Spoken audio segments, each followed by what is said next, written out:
Real മാഡ്രിഡിനെ സംബന്ധിച്ചിടത്തോളം നിരാശാജനകമായ ഒരു സമയത്തിലൂടെയാണ് അവർ കുറച്ച് ദിവസങ്ങളായിട്ട് കടന്നു പോകുന്നത്. സൂപ്പർ കോപ്പ ഡി എസ്പാനയുടെ ഫൈനൽ മത്സരത്തിൽ ബാർസലോണയോട് 3-2 പരാജയപ്പെട്ടതോടെ സാബിക്ക് റയൽ മാഡ്രിഡിന്റെ പടിയിറങ്ങേണ്ടി വന്നു. പോരാത്തതിന് ടീമിനകത്തും പുറത്തുമായിട്ട് ഒരുപാട് പ്രശ്നങ്ങളുമുണ്ട്.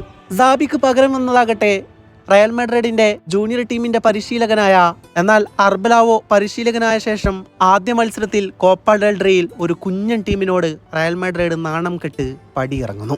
തൊട്ടു പിന്നാലെ ലാലിഗയിൽ ലെവന്റെക്കെതിരെ ജയിച്ചെങ്കിലും അതൊരു ആശ്വാസ ജയം മാത്രമായിരുന്നു. എന്നാൽ ഇനി മത്സരിക്കാനുള്ളത് ചാമ്പ്യൻസ് ലീഗിന്റെ വേദിയിലാണ്. ഇവിടെയും ആ ദുരന്തം ആവർത്തിക്കുമോ എന്ന് ചില ആരാധകരെങ്കിലും മനസ്സിൽ കരുതിയിരിക്കണം. എന്നാൽ അങ്ങനെ കരുതിയവർക്ക് തെറ്റി. അതെ, യുവേഫ ചാമ്പ്യൻസ് ലീഗിൽ 7ാം ഗ്രൂപ്പ് മത്സരത്തിൽ വമ്പം ജയം കുറിച്ചിരിക്കുകയാണ് റയൽ മാഡ്രിഡ്. ലീഗ് 1 ക്ലബ്ബായ മൊണോക്കോയെ 1-6 ഗോളുകൾക്കാണ് റയൽ തകർത്തെറിഞ്ഞത്.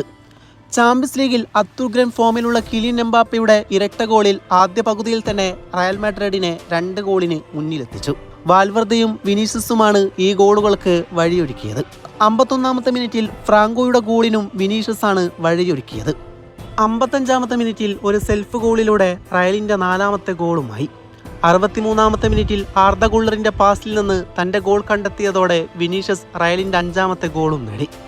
തുടർന്ന് 80ാമത്തെ മിനിറ്റിൽ വാൽവർദയുടെ പാസിൽ നിന്ന് ഗോൾ നേടിയ ജൂഡ് ബെല്ലിംഗ്ഹാമാണ് ആ വിജയം പൂർത്തിയാക്കിയത്.